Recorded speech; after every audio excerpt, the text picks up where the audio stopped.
महारवतनातील जमीन नाव ऐकलं की साधारण शेतीचा प्रश्न वाटतो, पण खरं पाहिलं तर या शब्दांच्या मागे लपलेला आहे एक संपूर्ण इतिहास, सामाजिक संघर्ष आणि ब्रिटिशकालीन अन्यायाची कहाणी।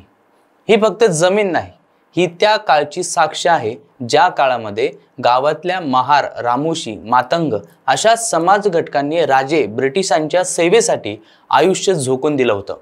गावाचं रक्षण करायचं, सरकारी हुकूम पोहोचवायचे, गुन्हेगार पकडायचे, हे सगळं त्यांनी केलं आणि त्याच्या बदल्यात मिळालेली जमीन म्हणजे महारवतन। पण स्वातंत्र्यानंतर ही जमीन स्वातंत्र्य सैनिकांच्या नव्हे तर शासनाच्या ताब्यात गेली। आता या जमिनीवर व्यवहार झाला की कायदा डोळ्यात बोट घालून विचारतोय, परवानगी घेतली का? पार्थ पवार यांच्या पुण्यातील जमीन व्यवहारामुळे हा विस्मृतीत गेलेला विषय पुन्हा एकदा चर्चेत आलाय।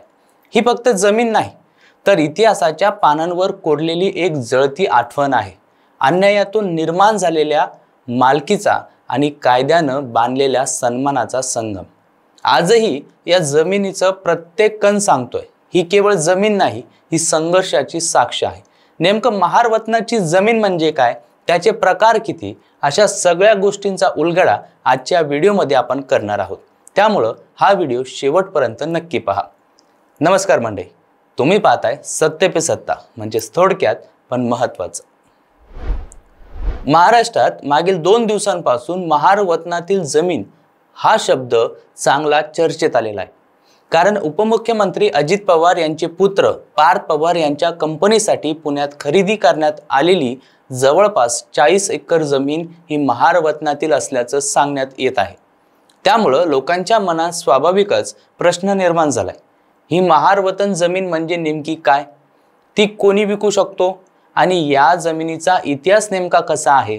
देशाला स्वातंत्र्य मिळाल्यापूर्वी इंग्रज सरकारच्या काळात राजा किंवा ब्रिटिश सरकारकडून प्रजेसाठी सेवा करणाऱ्या व्यक्तींना त्यांच्या कामाच्या मोबदल्यामध्ये दिलेल्या जमिनींना वतन जमीन असं म्हटलं जात होतं। या जमिनी मोफत दिल्या जात, पण त्या व्यक्तींनी राजसत्तेची किंवा प्रशासनाची सेवा करणं बंधनकारक असत। अशा जमिनी वंश परंपरागत असते, म्हणजे ती जमीन त्या वतनदाराच्या पिढ्यानपिढ्या चालत जाई। गावातील महार, रामोशी, देशमुख, देशपांडे, कुलकर्णी अशा जातींच्या लोकांना त्यांच्या सेवा कार्याच्या बदल्यात वतन जमीन मिळत असे। या सेवा म्हणजे गावाचे रक्षण, राजाचे आदेश पोहोचवणे, कर गोळा करणे, सार्वजनिक सेवा देणे आणि काही वेळा न्यायालयीन कामकाजही असायचं। महार समाजाला शासनाची सेवा करण्याच्या बदल्यात दिलेल्या जमिनींना महारवतन जमीन असं म्हटलं जातं। या जमिनींवर महार समाजाचे वारस पीक घेत असत, पण त्या जमिनींचे मालक ते पूर्णपणे नव्हते। त्या जमिनींचा मालकी हक्क शासनाकडेच असायचा। महार समाज गावामध्ये चौकीदार, दूत, वतनदार म्हणून सेवा करत असे।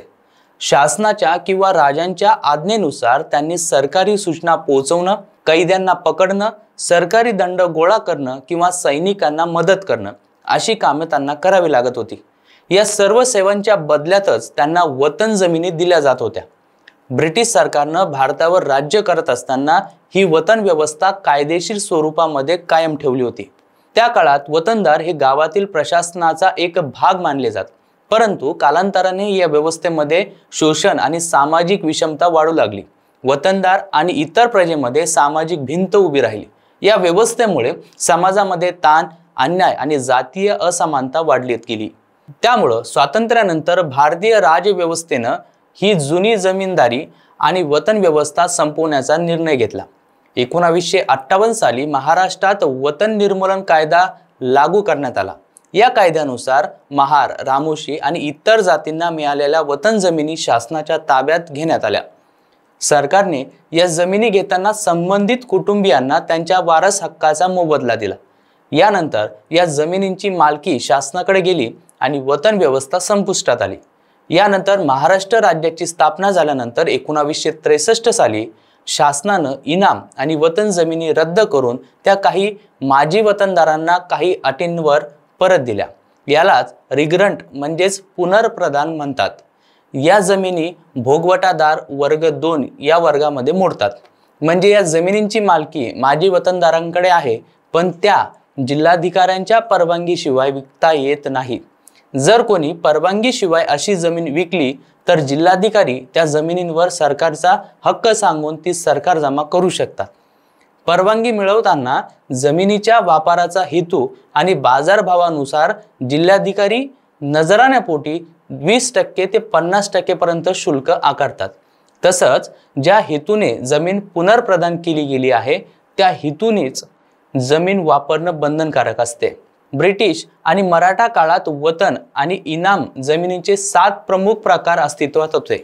त्यामधलं पहिलं म्हणजे सरंजाम, जहागीर किंवा राजकीय कामासाठी दिलेली जमीन। दुसरा म्हणजे एखाद्या व्यक्तीने केलेल्या विशेष कामगिरीबद्दल दिलेली जमीन। आणि तिसरं म्हणजे देवस्थान इनाम म्हणजेच मंदिर किंवा धार्मिक संस्थांच्या व्यवस्थेसाठी दिलेली जमीन। चौथं म्हणजे देशपांडे, देशमुख, कुलकर्णी यांना इनाम म्हणून दिलेली जमीन। पाचवं म्हणजे राजस्व वसुली, जमावबंदी, हिशेब आणि सरकारी व्यवस्था पाहण्यासाठी देण्यात आलेली जमीन। सहावं म्हणजे रयत उपयोगी सेवेचा मोबदला म्हणून दिलेली इनाम, यामध्ये देखील हा प्रकार मोडला जातो। आणि सातवं म्हणजे सरकार उपयोगी सेवेचा मोबदला म्हणून दिलेला इनाम म्हणजेच महार आणि रामोशी इनाम।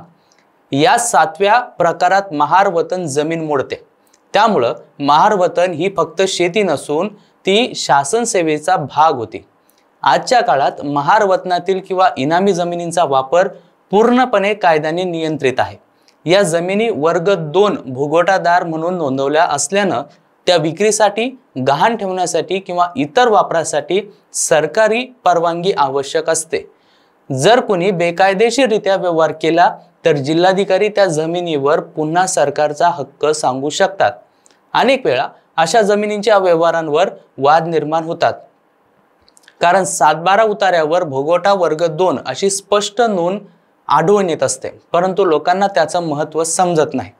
महार वतन जमीन म्हणजे फक्त शेती नाही, त्या महाराष्ट्राच्या सामाजिक आणि ऐतिहासिक स्मृतींचा भाग आहे। या जमिनी त्या काळच्या समाज व्यवस्थेचं आणि जातीवर आधारित श्रम विभागणीचं प्रतीक आहेत। महार, रामोशी, मातंग यांसारख्या समाज घटकांसाठी, गावांच्या संरक्षणासाठी, संदेश पोहोचवण्यासाठी आणि प्रशासनासाठी अविरत सेवा केली आणि त्या बदल्यात यांना जमिनी मिळाल्या। त्यामुळे या जमिनींचा इतिहास जाणून घेणं म्हणजे फक्त कायद्याचाच नव्हे तर महाराष्ट्राच्या सामाजिक परिवर्तनाचा इतिहास समजून घेण्यासारखा आहे। एकूणच महार वतनातील जमीन म्हणजे ब्रिटिश काळातील शासन सेवेसाठी मिळालेली वंशपरंपरागत जमीन, जी नंतर शासनानं ताब्यात घेऊन काही अटींवर पुन्हा दिली। आजही अशा जमिनी विक्रीसाठी जिल्हाधिकाऱ्यांची परवानगी आवश्यक असते। अटी शर्तींचा भंग झाल्यास जमीन सरकारच्या नावावर जाते। त्यामुळे अशा जमिनींबाबत व्यवहार करताना भोगवटादार वर्ग 2 ही नोंद नीट तपासणं अत्यंत आवश्यक आहे। महार वतन जमीन केवळ कायदेशीर कागदपत्रांचा विषय नाही, तर त्या आपल्या समाजाच्या इतिहासाचा, अन्यायाविरुद्धच्या संघर्षाचा आणि अस्मितेचा जिवंत पुरावा आहे। तर मंडळी, पार्थ पवार यांनी केलेल्या कथित प्रकारामुळे आज महार वतनातील जमीन हा विषय पुन्हा एकदा पुढे आलेला आहे। पण ही केवळ कायदेशीर चर्चा नाही, ती एका समाजाच्या परिश्रमाची, त्यागाची आणि सन्मानाच्या शोधाची कहाणी आहे। या जमिनीवर फक्त धान्य उगवत नाही, इथे पिढ्यानपिढ्या घाम, सेवा आणि आत्मसन्मानाचा बीज रोजलेला आहे। शासनानं वतन व्यवस्था रद्द केली, पण त्या जमिनीच्या मातीत अजूनही जुन्या व्यवस्थेचा वास आहे, जिथे समाजानं सेवेच्या बदल्यात जगणं उभं केलं होतं। आज या जमिनी विक्रीच्या, परवानगीच्या आणि कायद्याच्या अटींमध्ये अडकल्या असल्या तरी त्याचा अर्थ फक्त दस्तऐवजात मावणार नाही। ही जमीन म्हणजे त्या काळचा इतिहास आहे, जिथे सेवा, सन्मान आणि अन्यायाचा संगम होतो। या जमिनींचा प्रत्येक तुकडा सांगतो, आम्ही शासनाची चाकरी केली, गावाची सेवा केली आणि त्याच्या बदल्यात ही जमीन आम्हाला मिळाली। म्हणूनच महार वतनातील जमिनींचा प्रश्न हा केवळ व्यवहाराचा नाही, तर तो सन्मान, ओळख आणि इतिहासाच्या न्यायाचा आहे। काळ बदललाय, कायदे बदलले, पण या जमिनीचं मोल आजही तितकंच आहे, कारण त्या मातीमध्ये अजूनही संघर्षाचा सुगंध आहे आणि स्मृती आहे त्या सेवाभावी पिढ्यांची। मंडळी, आजचा हा भाग तुम्हाला कसा वाटला तो कमेंट करून नक्कीच कळवा। आणि मला आशा आहे की महार वतनातील जमीन म्हणजे काय हा विषय तुम्हाला नीट पद्धतीने समजून आला असेल। अशाच माहितीपूर्ण व्हिडिओसाठी पाहत राहा सत्य पे सत्ता, म्हणजे थोडक्यात पण महत्त्वाचं।